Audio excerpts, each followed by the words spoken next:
Start with Devin Nunes, shall we?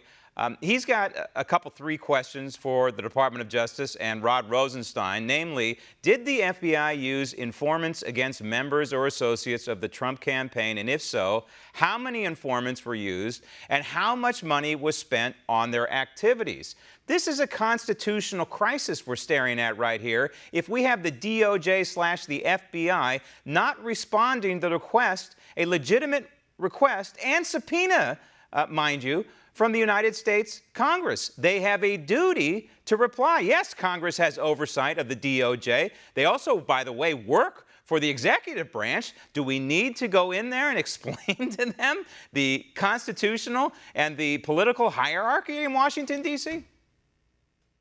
I think we probably do. I think there's a lot of splaining to be done, probably on both sides.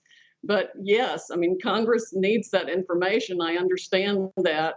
And I certainly want them to have it probably more than, or at least as much as Chairman Nunes does.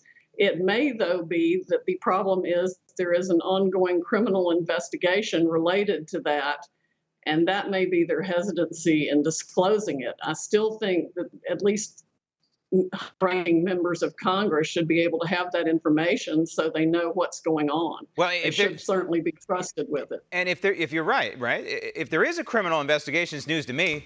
It's new to this program. But we should know what is going on. We should know who's being investigated. We have a U.S. attorney out in Utah investigating some aspects of the 2016 presidential campaign. We have some in the D.C. area investigating other aspects. We have the Inspector General of the Department of Justice saying that he's looking into Comey. I mean, this is confusing for us, and we're on top of this, let alone for the American people. We need one umbrella entity looking at the entire picture and piecing this together on behalf of the American people. This is crazy, this piecemeal approach. It is. It's very frustrating. The Inspector General is also doing an entirely separate report on the surveillance abuses and the use of informants in the Trump campaign.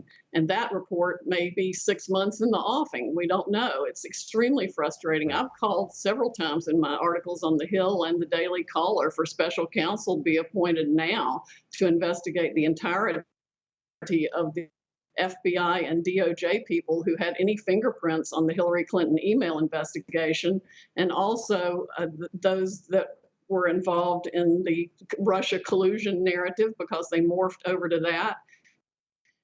And then they wound up on Mueller's special prosecutor team. Right. It's absolutely ridiculous how infected the entire investigation was. I think only a special counsel can run a criminal investigation, which is what needs to be done, and also re-examine the entire Hillary email investigation, because that obviously wasn't done. I think that we need something like that. It's almost a bicameral approach where you have a blue ribbon commission of just the American people, almost like a grand jury convened to, again, parse through all of this information and then piece it all together. But yes, they need prosecutorial power, and that's a good point, because the Inspector General does not have prosecutorial power, and the congressional committees don't have prosecutorial power. They have a House jail and a House Sergeant-at-Arms, but apparently they don't want to use them.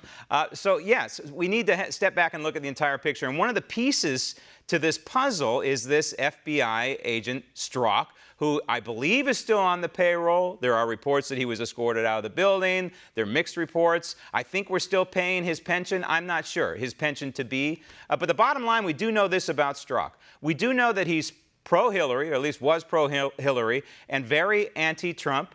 We know that he led the Hillary investigation being biased, as we're reading through his text messages. And we also know he initiated the Robert Mueller investigation into President Trump and so-called collusion.